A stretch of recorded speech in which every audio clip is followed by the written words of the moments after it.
Let's move on to the evaluation of the offers. Because when the conditions are in place, it is necessary to evaluate the technical and financial proposals of the companies. But before tackling the actual evaluation, we should first go back to the bidding document. Because it is from the tender document that the evaluation criteria of the offers received are defined. So, once the invitation to tender is issued, there is a certain period of time that is given to the company to prepare their bids. This period can vary depending on the case, between 20, 30, or even 30 days.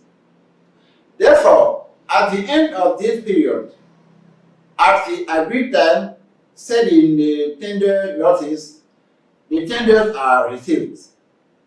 Of course, the bids can be received days before, depending on the availability, depending on the ability of the companies to be able to prepare their bids. Some companies can submit their bids far before the end of the deadline.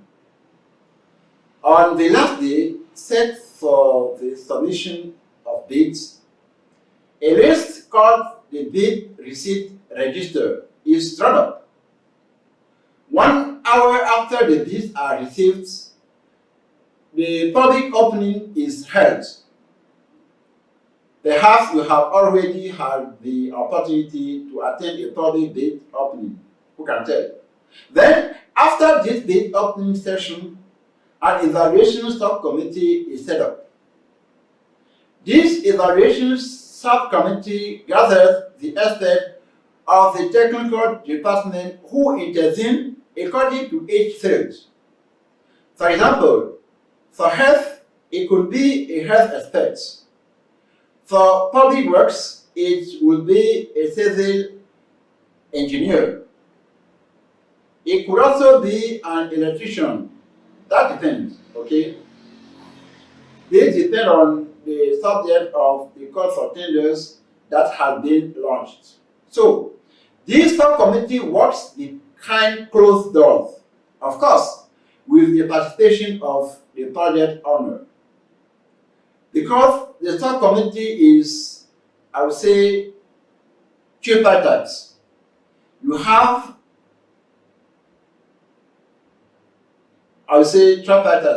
you have the Directorate for Financial Policies Coordination, the Technical Coordination, and the Project Owner. These are the three members who participate in the evaluation of the bids. At the end of this evaluation of the offers, a report is drawn up. This report is signed by all the members of the analysis subcommittee. This report is submitted to the procurement committee. The latter, in turn, will decide on the conclusion reached by the evaluation subcommittee. The commission brings together the permanent secretariat, the representatives of the ministries involved in the project, the technical coordination, and finally, the technical committee. At the end of the works, the report of the procurement committee is sent to the General Directorate of Public Procurement Control. This is to solicit the non-objection notice on the award proposal made by the procurement committee. It is only after the General Directorate of Public Procurement Control has issued the notice of non-objection that the company, which is approached for the contract, is invited to sign the contract with the state.